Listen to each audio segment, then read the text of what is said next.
La jeunesse est un important maillon de cette population, d'autant plus qu'ils ont des comportements à risque.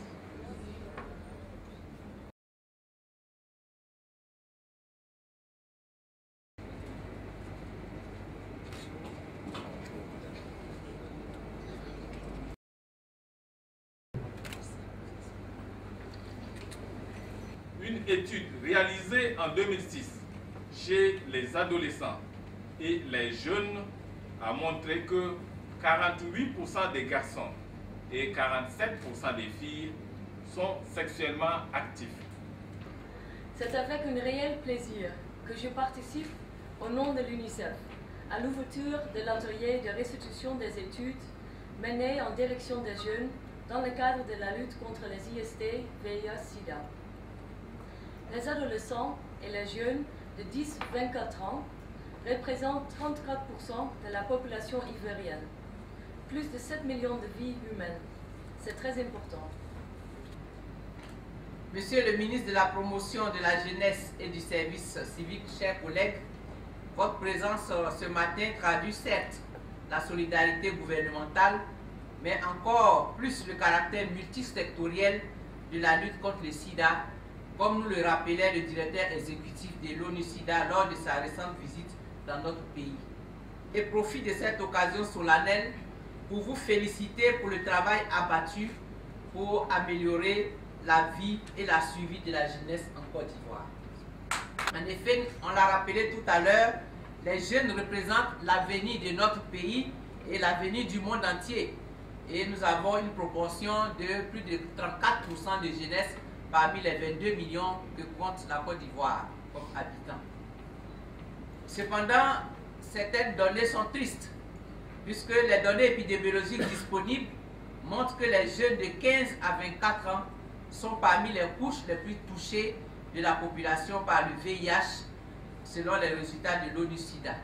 Et en plus, ces jeunes constituent la moitié des nouvelles infections. À cela, il faut ajouter les grossesses précoces dont le nombre ne cesse de croître au vu des résultats du programme national de santé scolaire et universitaire, les mariages précoces également et les violences basées sur le genre dont ils sont victimes.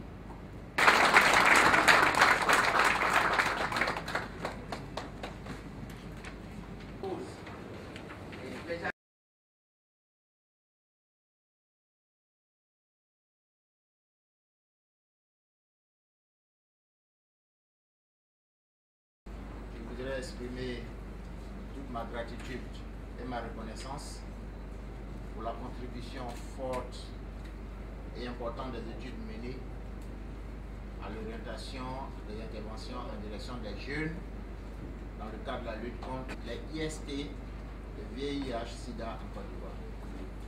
Les jeunes représentent la frange la plus importante de la population ivoirienne.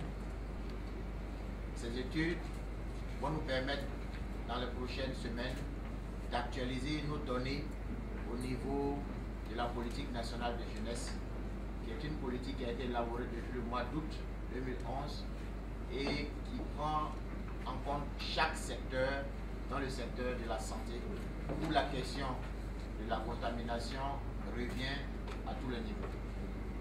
Ensemble, nous avons le devoir d'améliorer le cadre de vie des jeunes.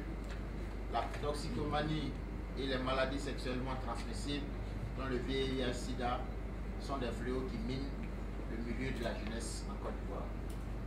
Conscient des dangers et des conséquences de la pandémie du sida, notre ministère développe des stratégies visant la prévention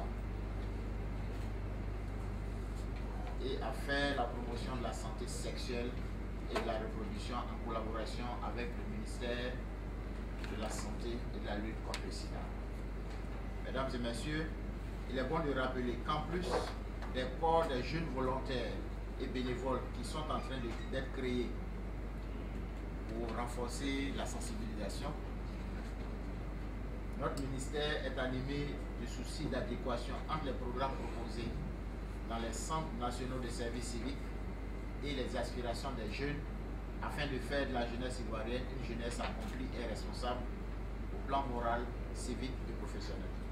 C'est pourquoi je voudrais engager le ministère de la promotion de la jeunesse et du service civique pour la mise en place d'une plateforme de collaboration avec l'ensemble des partenaires au développement. Cet engagement va créer une synergie d'action autour de tous les programmes en direction des jeunes. Madame la ministre, messieurs, mesdames et messieurs, une rencontre de cette nature ne s'accommode pas de longs discours. Permettez-moi alors d'achever mon propos sur cet engagement. Je vous remercie. Merci. De toutes les actions en faveur de la jeunesse, vous avez parlé des synergies, je pense que c'est très important. Nous savons toujours que les jeunes sont vite lassés par des actions répétées. Donc c'est ce même groupe qui reçoit des interventions de la DEMOS, qui reçoit des interventions du PNSU, qui reçoit les interventions d'autres secteurs. À un moment donné, ils ne répondent plus. Voilà, je pense qu'il faut qu'on cible ces actions coordonnées pour qu'une fois pour toutes, on parle d'une même voix et qu'on ait des actions cohérentes. Enfin, je suis d'avis que la plateforme s'impose pour les actions en faveur de la jeunesse. Toutes ces données qu'on nous a présentées sont le résultat de la grave crise. On parle de crise politique, mais c'est cette crise-là, une véritable crise sociale qui nous a exposés. C'est vrai qu'on sort aujourd'hui de la crise et je pense qu'on doit pouvoir retrouver les réflexes. Il faut retrouver les bons réflexes pour communiquer. Dans mon intervention, je parlais du corps des volontaires. Au niveau des modules de formation, pour mettre les volontaires sur le terrain, la question liée à la sensibilisation autour du VIH est inscrite en bonne place. J'ai bien apprécié la formule. Le premier coup, c'est la grossesse. Le deuxième coup, c'est la maladie. Que ce soit les jeunes du secteur éducatif que les autres qui ne sont pas scolarisés, c'est très important. Comment les travaux vont se dérouler?